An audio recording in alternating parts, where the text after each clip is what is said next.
Um, so I don't know if you want to get into it. Start talking a little bit about kind of what you do with AHC No Haze.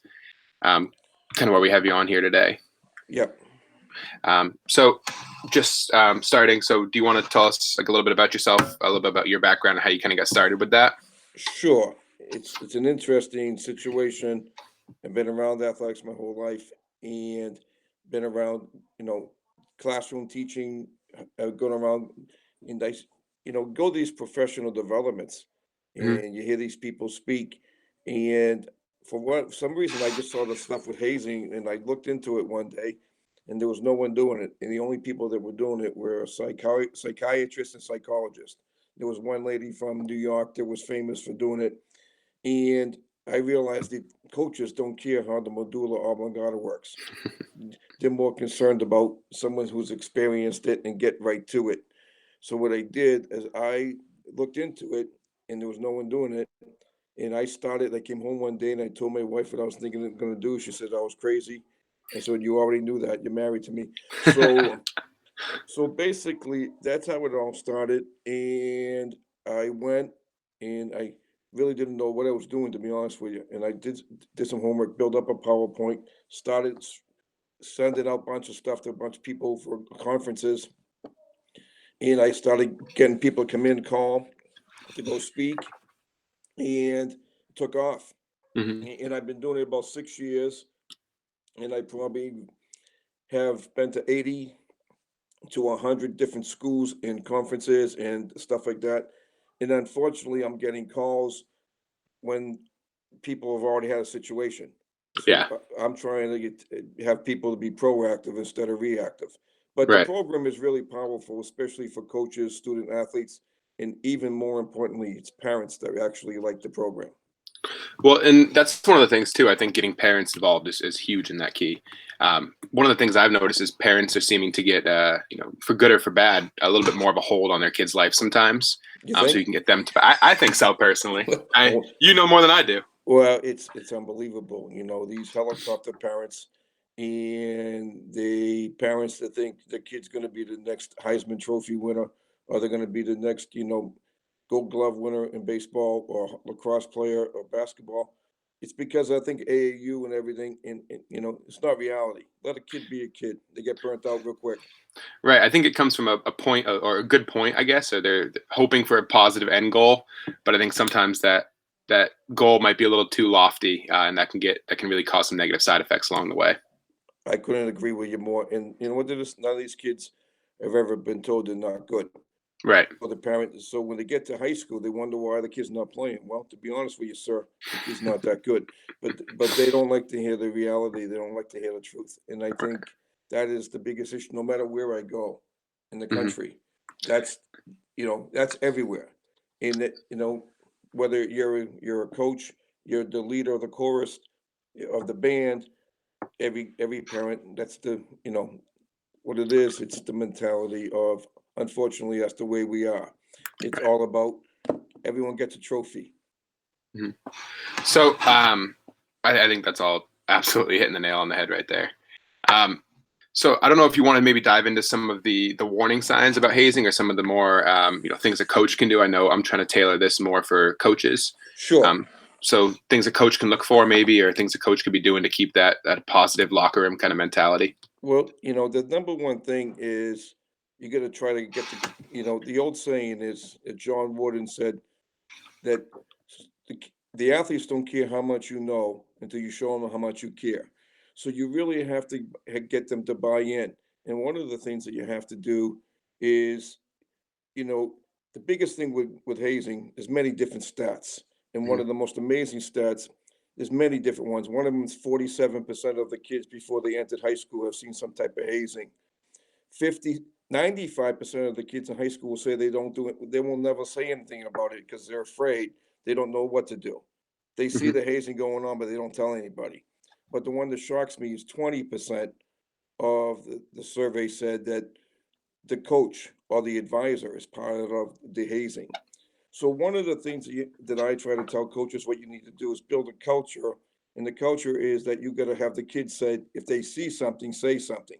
So if they see the hazing going along, instead of keeping quiet, they need to speak up, or they need to tell an adult or a coach and tell someone that this is going on. Because Mhm. a lot of coaches, believe it or not, the kids do it away from somewhere that no one else is around. And Right. they may do it at someone else's house, or they may do it somewhere else at night when everybody's away. So the key is to tell the kids, if you see something, say something. The toughest thing as a coach, if you know what's going on in your program. I know no coaches don't want to admit they have the problem because they're going to think they're going to lose their job, or they're going to get a bad reputation. They're going to say, just shh, it doesn't happen here. But the problem is, what they need to do is to make sure they change the culture and have Mhm. the kids speak up, because the data says that if these kids speak up, if the bystander speaks up and tells the bully to stop, or the person doing the hazing, it immediately stops, because now the other kids behind them all stand up, because now they have to say, hey, someone spoke up, we're going to speak up, and that's the end of it. So that's really, really powerful, and that's what you got to teach the kids, and the coaches got to do that, and Mhm. you have to now start it from the freshmen. It's Right. very hard to do it. So if the freshmen see that with the upperclassmen saying that, it's going to be a tradition that they're going to say, look, it doesn't happen here. It's very Right. difficult. Mhm. And, and you have to get the support. Look, I've been into situations that I call it the boomerang effect. What I mean by the boomerang effect is that, unfortunately, this splits up a community. So if there's hazing going on and someone knows it's going on, there are families, there are alumni that are split, saying that they're doing the right thing, or it's boys being boys. Mhm. And you got to somehow change that whole paradigm of it. And I always tell coaches, and I tell administrators, say what you mean and mean what you say. I And love it's that. very difficult to do that, to make that decision. But whatever decision you make, you better make that decision and make it firm. Mhm. And it goes over, because I can tell you so many stories, but it fights families. It fights. You might have an alumni. You might have graduated from wherever you graduated high school, and you got one buddy says, "What about that coach? That's only boys being." And you saying, or you have a family member, it might be your wife or your girlfriend saying that, and it's a no-win situation, and I see it all the time, and it takes time to heal. But the good thing is, like I was telling one of these schools, in actually it was in Riverton, Wyoming, and that was really sad thing. And when I was telling the school and I was speaking to the student athletes, I said, "What is your legacy going to be? Your legacy is to change this. Right now, you're going to be remembered when you have your class reunion 20 years from now. You're going to get remembered about the hazing that happened. Well, now is the time to change your legacy and for the future, and let not happen. And that would be it. Instead of that, you can always be remembered of the class that changed that culture. And that's what your legacy should be." I think that's a big way to put it for kids too. That probably is pretty impactful. I think a lot of times it seems that kids are very nearsighted. They don't think 5 minutes ahead of them, let alone 5 years ahead of them. And like you said, talking about their legacy, they want to be remembered. They want that lasting impression on a school. I think oftentimes they just don't know how to do it. Well, Um, the old saying is the human brain. Do you know what age the human brain doesn't start thinking like an adult to? I believe it's about 25 years old. Yeah, it's 25. So when I used to teach, and I still teach at a college, and I still referee, and I used to coach for many years. So when I used to see a 17-year-old kid get upset, and they do things like you and I did when we were 17, so they're thinking like a 17-year-old. So if you're a teacher or a coach, you get upset. What are you thinking? What are you doing? You know what? They're thinking like a 17-year-old. So sometimes you have to step back and realize, hey, look, don't get in their face. Just try to make it, you know. And one of the things that I like to do, 3 words I used to use in my classroom, and sometimes I still tell my daughter before she plays across or when she goes out, make good decisions. And the kids will always say, what does that mean? Well, look, if you make the right decision, you get the reward. If you make the bad decision, you got to pay the price. So I like those 3 words, make good decisions. And I think that sums it all up. I think that's huge. And I like too that you talked about how, as a coach, kind of putting yourself in the kid's shoes a little bit. I think for me personally, at 23 years old, I have a little bit of an easier time than some about doing that. But being able to kind of get down to their level and understanding that, hey, you know what, I was a kid sometime, I was thinking, whatever I was thinking, and that can Oh, lead you to some weren't thinking. questionable decisions. Right. That's probably the more likely option. Yeah, but I think if you right, like me, I'm 58 years old. For me to think like that is very difficult. But I always step back and think, look, it's a kid, and I don't go get in their face. I just try to say, look, you made a bad choice, and what are we going to do to try to correct that choice? Mhm. Or what do we? And when you say it like that, they understand that. If you get in their face and you scream and yell, they're going to tune you out. And what you got to try, even your best athlete. But I think as a coach, especially with the Hazing situation, I don't care who the kid is. You know, one of the things that I talk about is the real superstar, the real hero, and is the one who speaks up and reports the hazing. That's the kid we should be rewarding. That's the kid that should be, not the kid who gets the most touchdowns, not the kid who gets the most rebounds, not the kid who gets the most ground balls in lacrosse, not the kid who gets all the rebounds, not the kid who has the most pins, or the best softball pitcher, or the best person in the house. We should reward the kid, because who would you rather have your daughter or son date or marry? Would you want to have the kid who's the real proud kid who did the right thing, or the kid that's not a very good kid but he only is a good athlete? And that's where I go with this, and I try to press that when I speak to parents, coaches, and the student athletes, and I think they get it deep down, Mhm. especially the kids. Yeah, I think once you kind of like can relate to them and talking about that, they do understand and they can go beyond their years sometimes too. Uh, Go ahead. No, I Oh, couldn't agree with you more. so wrapping up, we're almost at the end kind of our 20 minutes. I kind of want to keep the chats on the shorter side, I guess, just to make them a little bit more consumable for coaches. But a couple last things. Do you have any ideas for teams or coaches to kind of to use during this quarantine? I know up in New Hampshire, we just extended our lockdown orders until at least throughout the end of the school year. And I personally am the varsity lacrosse coach at my school as well. So I'm trying to stay connected with the guys, trying to Yeah. keep them motivated, keep them engaged. I was wondering if you have any, program building, team building type stuff that you would recommend. There's so many of them out there right now. Um, I don't know. There's one of the Glades that's really good, Jen. I think her name's Brickley or Buckley. I can look it up for you.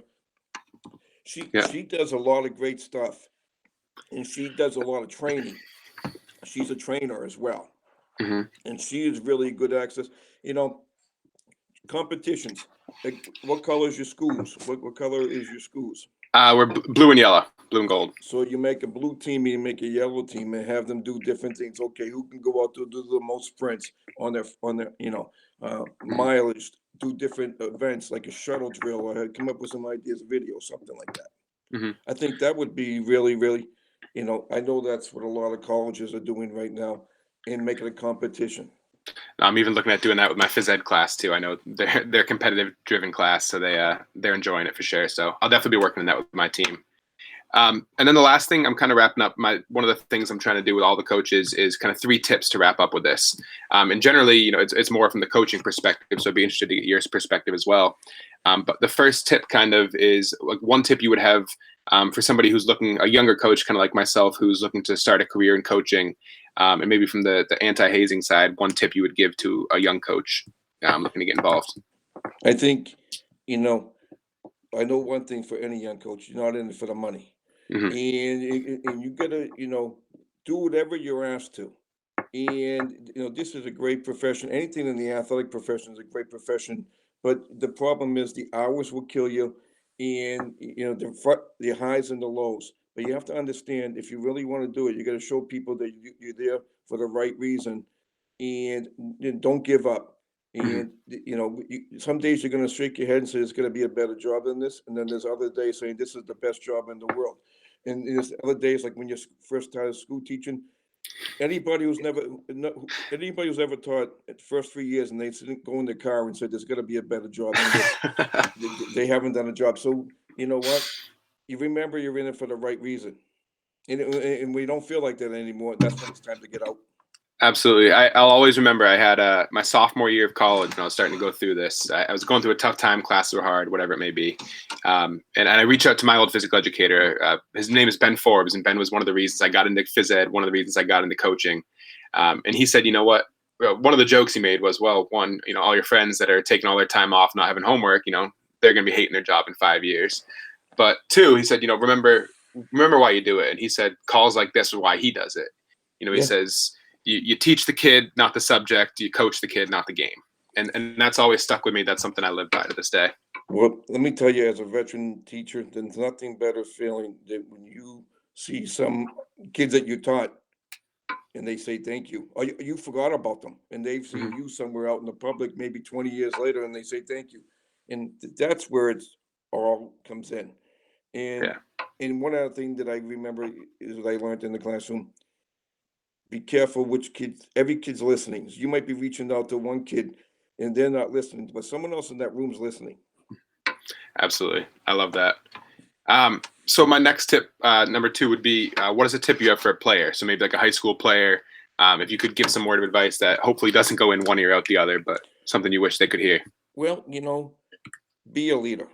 You know what? Here's one of the things that I learned, and you remind me, 23 years old, started teaching when I was 23. And one of the things that I learned, and you can remember this when I tell parents this at the beginning of the year, and I used to tell the kids, say this, is to tell the kids all the time, and the parents, especially in the fall, at the beginning of the year, I don't expect every student to be an A student in biology, because that's not possible. Mhm. But my job is to help your son or daughter to become an A person. Everyone can be an A person. Mhm. So that's what I try to tell them, that, who would you rather hire at your job? Somebody who's an A person or somebody who just got an A in, an A student in on everything? Or would you rather hire an A person? And I know the answer. And Mhm. once you say that to parents, they get it. And if they don't get it, you don't want to be dealing with them anyway. Absolutely. And then the last thing I would have here, Coach, is what is one tip you wish you heard when you were, say, 18, 19, 20 years old, something you wish somebody could have told you way back then? I read somewhere a long time ago something about saying that somewhere in your life, there's always someone that you meet one or two times in your life that probably could give you, a situation that would make you really successful.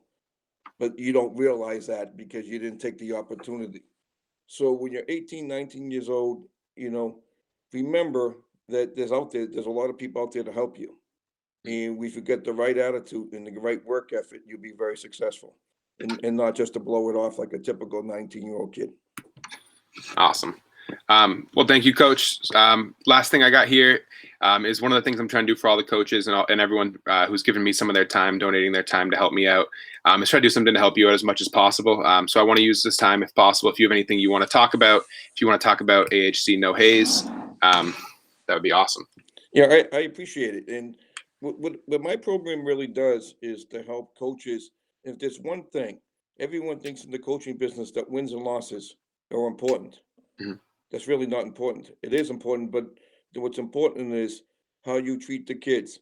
And if you have a hazing situation at your school, or if you know of one, I try to tell the people, be proactive instead of reactive. Mhm. But if you want to be a good coach and you want to be a good leader, I think that my program is really, really important. And the reason that's important because, look, if you've been around coaching the whole time, around college, you've been around athletics, it goes on. And if you don't think it's going on, it's not realistic. It goes on everywhere. And the biggest mistake as these kids make is with the smartphones. People call them smartphones. I call them dumb phones because people do a lot of dumb things with them. And like I said before, if you're holding a text, a lot of people, I want to be the guy who builds the app. So when you have a text, there's going to be a 3-minute delay. Are you positively sure? Are you positive? And then it'll be a 2-minute delay after 11 o'clock at night. So, I mean, a 2-hour delay after 11 Yeah, o'clock, yeah. not 2 minutes. So, what the point I'm trying to make is, these kids really, the more things you have in your toolbox. So, what happens if you have somebody like me to come in and talk to your student athletes, your parents, your community about hazing? Then, if it goes on, you can always say, "Look, I brought a professional in, and this is what we did. I try to do as best as I can." If you don't do that, there's going to be some serious complications. And if you don't, one of the perfect examples just recently happened. You can go look up De La Salle High School. You look that up, De La Salle High School in Michigan, right outside of Detroit. It's a football powerhouse. It is like, I'm trying to think, it would be like the Central Catholic or the St. John's here in Massachusetts. Okay. Or the Xaverian used to be, Hmm. or Bishop Girton in Yeah. that was that type of a powerhouse. And they just had a really, really situation, and parents were trying to hide it, and kids were kept quiet. Then finally, some kids spoke up, and the coach resigned. The AD, I don't know if the AD is still there, but I can tell you, I get calls, but unfortunately, the calls I get is after the problem. I Right. can't put the genie back in the bottle. So what I'm trying to tell schools, if you really want a powerful program, you really want to get parents to think you're in, this is really powerful. And everyone talks about concussions, concussions, concussions. They're important, but this is just as important. But no one ever wants to admit it because they say, shh, it doesn't happen here. Right. Yeah, no, I think that's huge. I know personally, I'd probably love to have you come up if you want to come up to Kearsarge sometime, talk to the lacrosse team next year, or the football team as well. That'd be great. And then we'll, try to do both of them at the same time. But then again, it's probably a combination of the cross right there. You could probably get the same players in both. Right. No, I got a lot of carryover. How's the girls lacrosse program doing up there? The girls lacrosse program is really good. There's actually been Coach Angus, and I forget the other coach's. Her name is on the tip of my tongue. I can't get it out right now. But I think they've been doing very well over the last couple of years. Well, it's good. It's good to talk about lacrosse coaching Yeah. because we go. When I deal with the people and down in the South, in Texas and California, they look at you like you have three heads, Christian. But lacrosse is moving. It's going to be out there, and it's going to be big. Oh, absolutely. I think it's one of the best games there is. Fast game on 2 feet. Yeah, and once it's starting to move a little bit in Texas, starting to move a little California, but I think once the spreads out, I think that will be one of the top sports in those states, and they're gonna say, well, how come we didn't get involved in this years ago? Absolutely.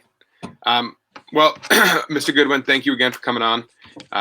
Wrapping this up, go follow him on AHC No Haze at AHC No Haze on Twitter. Got some great stuff on there. And Coach, thank you again for coming on. Thanks again. Good luck, and have a good rest of the year. Be safe. Thank you as well. Stay in touch. Okay, bye. Have a good one.